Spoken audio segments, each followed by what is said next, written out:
2025년 3월 24일 월요일 누가복음 14장 25절에서 35절 말씀으로 매일 성경 말씀 묵상하도록 하겠습니다.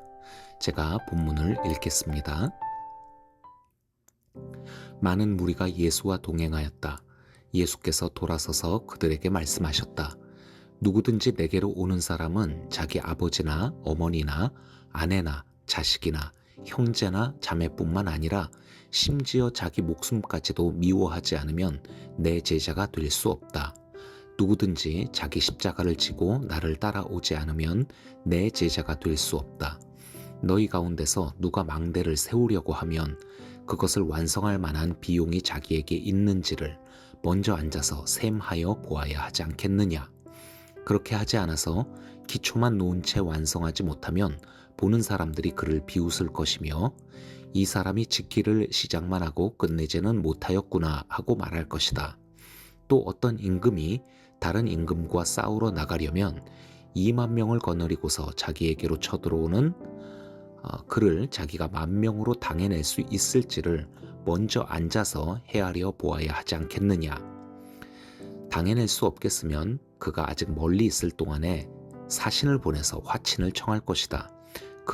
그러므로 이와 같이 너희 가운데서 누구라도 자기 소유를 다 버리지 않으면 내 제자가 될 수 없다.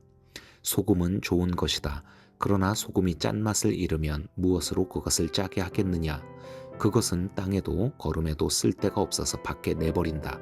들을 귀가 있는 사람은 들어라.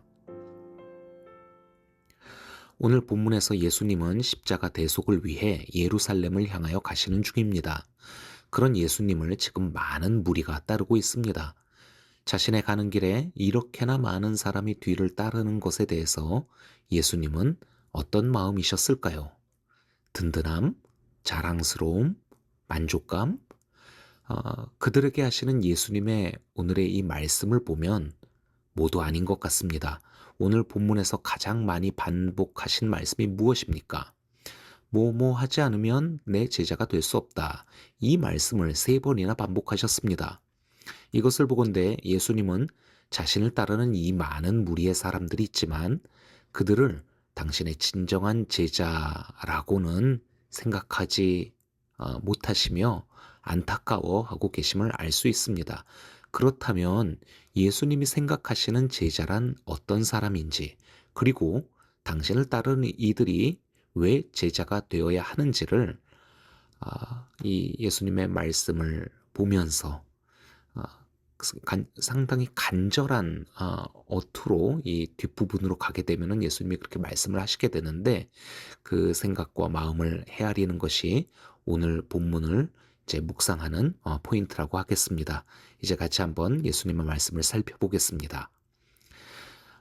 좀 전에 말씀드린 것 같이 오늘 본문에서 예수님은 3번 뭐뭐 하지 않으면 내 제자가 될 수 없다고 하셨습니다. 그렇다면 바로 이 뭐뭐 하지 않으면에 대한 내용이 예수님이 말씀하고자 하시는 제자도의 핵심이라고 할 수가 있겠지요. 예수님이 강조하시는 이 제자도의 첫 번째는 26절에 있습니다. 누구든지 내게로 오는 사람은 자기 아버지나 어머니나 아내나 자식이나 형제나 자매뿐만 아니라 심지어 자기 목숨까지도 미워하지 않으면 내 제자가 될 수 없다. 많은 분들이 예수님의 이 말씀에 굉장히 큰 부담감 그리고 또 의문을 가지시는 것 같습니다. 아니 그러면은 내 가족을 내 생명을 버리란 말인가? 그것은 광신도와 다를 바 없는 모습 아닌가? 맞습니다. 당연히 지금 예수님의 말씀은 아내와 자식과 부모를 돌보지 아니하고 모든 재산을 교회에 갖다 바치며 신앙생활에만 몰두하라는 그런 말이 아닙니다. 디모데전서 5장 8절에 이렇게 기록되어 있죠. 누구든지 자기 친척, 특히 가족을 돌보지 않으면 그는 벌써 믿음을 저버린 사람이요 믿지 않는 사람보다 더 나쁜 사람입니다. 가족을 사랑하고 가정을 위해 헌신하는 것은, 그리고 하나님께서 주신 자신의 생명을 귀하게 여기는 것은 구약과 신약 모두를 아우르는 하나님 나라 백성의 마땅한 삶의 준칙입니다. 그렇다면 예수님은 지금 왜 이렇게 가족을, 자기 목숨을 미워하지 않으면 내 제자가 될 수 없다라는 이런 말씀을 하신 것일까요? 여기서 미워하다라는 말은 덜 중요하게 여긴다, 우선순위에서 낮춘다라고 하는 의미의 유대인들의 관용적인 표현입니다. 같은 내용으로 마태복음 10장 37에서 38절에서 예수님은 하나님보다 가족을 더 사랑하는 사람은 내게 합당하지 않다고 하셨는데, 이건 역시 우선순위에 있어서 가족보다 하나님을 우선시하라는 그런 말이죠. 그렇다면은 가족을 하나님보다 사랑하지 말라 또는 가족을 미워하라. 이 이야기의 이 말씀의 정확한 의미가 무엇일까요? 가족을 우상시하여 하나님에게서 멀어지지 말라는 그런 의미라고 볼 수 있을 것 같습니다. 하나님께서 내게 허락하신 가족을 귀하게 여기며 감사하는 마음으로 가족의 행복을 위해 최선을 다하는 것은, 이거는 하나님을 경외하는 모습이라고 할 수 있겠죠. 하지만 이렇게 하지 않으면은 내 가족이 불행해질 것 같아. 이렇게 하는 것만이 내 가족을 행복하게 할 수 있어. 라고 그렇게 생각하며 그 생각에 사로잡혀서 하나님의 말씀과 뜻보다 가족을 내 선택과 판단과 결정의 이유로 삼는다고 한다면 그것은 가족이 우상이 된 것과 같은 그런 모습이라 하겠습니다. 두 번째로, 뭐뭐 하지 않으면 내 제자가 될 수 없다는 말씀은 27절에 있습니다. 누구든지 자기 십자가를 지고 나를 따라오지 않으면 내 제자가 될 수 없다. 자기 십자가를 지고 예수님을 따른다라고 하는 말의 의미가 무엇일까요? 여러 견해들이 있습니다. 하지만 가장 일반적이고 또 전통적인 많은 해석은 예수 그리스도를 따름으로 받는 고난을 감수해야 한다는 의미입니다. 그렇다면 예수님을 따르는 제자의 삶에 이렇게 꼭 고난이 있어야만 하는 것일까요? 고난 좀 안 받으면서 살면 안 될까요? 예수 믿고 따르는 이유가 좀 행복해지려고 하는 것, 그런 거면 안 되는 것일까요? 물론 당연히 예수님을 믿고 우리가 하나님 안에서의 자녀가 되고 그 백성이 되는 것은 행복하기 위해서 맞습니다. 그러나 그 과정 가운데 있게 되는 고난, 이것은 또 저희의 뜻대로 피할 수 있는 것이 아니고, 어쩌면 하나님의 백성으로서 또 그분의 자녀로서 이 세상에서 살아가는 과정 가운데 또 필연적으로 저희가 만날 수밖에 없게 되는 그런 일들이겠지요. 여기에 대해서 예수님의 제자였던 베드로 사도가 베드로전서 4장 12절에서 16절에서 이렇게 잘 설명하였지요. 사랑하는 자들아, 너희를 연단하려고 오는 불시험을 이상한 일 당하는 것 같이 이상히 여기지 말고 오히려 너희가 그리스도의 고난에 참여하는 것으로 즐거워하라. 이는 그의 영광을 나타내실 때 너희로 즐거워하고 기뻐하게 하려 함이라. 너희가 그리스도의 이름으로 치욕을 당하면 복 있는 자로다. 영광의 영 곧 하나님의 영이 너희 위에 계심이라. 너희 중에 누구든지 살인이나 도둑질이나 악행이나 남의 일을 간섭하는 자로 고난을 받지 말려니와, 만일 그리스도인으로 고난을 받으면 부끄러워하지 말고 도리어 그 이름으로 하나님께 영광을 돌리라. 세 번째로, 뭐뭐 하지 않으면 내 제자가 될 수 없다는 말씀이 33절에 있습니다. 그러므로 이와 같이 너희 가운데서 누구라도 자기 소유를 다 버리지 않으면 내 제자가 될 수 없다. 자기 소유를 다 버리라는 말이 무슨 말일까요? 예수님을 따르려면 모든 재산을 다 버리고 아무런 소유를 가져서는 안 된다는 말일까요? 실제로 예수님의 이 말씀을 문자적으로 그대로 적용해서 중세시대에는 거지 수도사가 되는 그런 사람들이 있었다고 합니다. 그러나 우리가 지금 이야기하고 있는, 지금 묵상하고 있는 이 말씀은 그런 문자적인 해석이기보다는 이 안에 주님께서 강조하고자 하시는 부분이 있습니다. 그 33절, 지금 우리가 읽었었던 이 말씀을 하시기에 앞서서 예수님이 28에서 32절에 두 비유의 말씀을 하시거든요.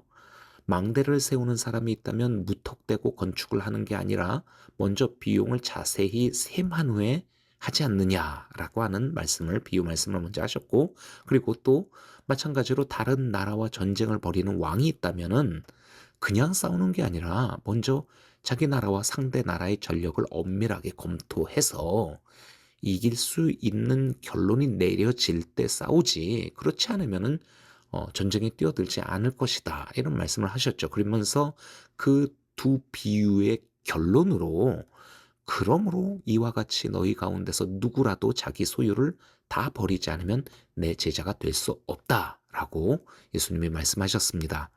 그러니까 망대를 세우던, 전쟁을 하던, 치열한 고민 끝에 결단을 하여 이 일들을 하게 되는 것이고, 일단 그 일들을 하기 시작하게 되었다면은 망대를 완성하고 전쟁에서 승리한다라고 하는 그 목표에 집중하여 모든 비용과 전력을 아끼지 않듯이, 우리도 예수님을 따름에 있어서 이게 그냥 하는 게 아니라 깊은 고민과 결단이 앞에 있었던 거 아니겠습니까?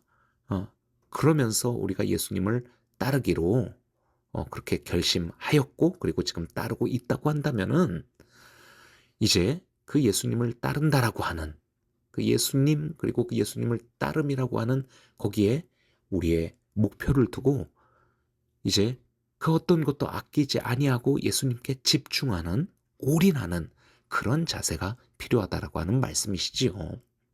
자, 정리하자면은 예수님은 우리의 가장 최고의 우선순위이고, 우리의 선택과 결정과 판단의 그 가장 최종적인 이유가 되시는 분이시고, 어, 그분과 함께 그분을 따름에 있어서 일어나게 되는, 발생하는 고난에 대해서는 감수하며, 그리고 그분께 우리의 모든 것을 쏟아부으며 집중하는, 올인하는 그런 사람이 바로 예수님이 원하시는 제자이다라고 하시는 오늘의 말씀이었습니다. 이게 참 어렵죠? 그렇죠? 예. 내가 과연 이런 예수님의 제자일 수 있을까? 예수님의 기준이 너무 높은데 이거 우리가 감당할 수 있을까? 음, 예, 그런 생각 들지 않으십니까? 예수님은 왜 자기를 따르는 사람들에게 이렇게 지금 큰 부담을 주시는 것일까요? 그 이유가 오늘 본문의 마지막 부분에 있습니다. 34에서 35절입니다. 소금은 좋은 것이다. 그러나 소금이 짠맛을 잃으면 무엇으로 그것을 짜게 하겠느냐? 그것은 땅에도 거름에도 쓸데가 없어서 밖에 내버린다. 들을 귀가 있는 사람은 들어라. 예수님은, 제자는 소금과 같은 존재이다. 소금의 본질이 짠맛이듯이 위에서 말씀하신 그런 제자의 각오와 자세가 없이 이 세상을 변화시키며 복되게 하는 하나님 나라의 그 군사의 역할을 어찌할 수가 있겠느냐, 이 말씀을 당신을 따르는 그 수많은 사람들에게 하고 싶으셨던 것이었지요. 오늘 말씀은 묵상하면서 개인적으로 참 많은 부담과 또 도전이 느껴지는 그런 말씀이었습니다. 예수님을 우선순위로 하여 산다는 것이 과연 어떤 의미인지, 그것이 나의 삶의 현장에서 과연 이루어지고 있는지, 이게 정말 가능한 것인지, 예, 제 자신의 모습만을 본다면은 낙심이 되고 또 포기할 수밖에 없을 것 같습니다. 그러나 본문의 마지막 부분에서 이 세상을 구원하시며 복되게 하고자 하시는 창조주이시자 왕이신 하나님께서 이 땅에 소금과 같은 당신의 사람들을 세우고자 하시는 그 강력한 열정, 이것이 여러분 느껴지지 않았습니까? 세상과 우리를 향하신 이 하나님의 열정이 우리를 제자로 부르시며 인도하시고 또 마침내 그렇게 완성시켜 주실 것이라고 하는 이 우리의 소망의 근거가 되게 될 것입니다.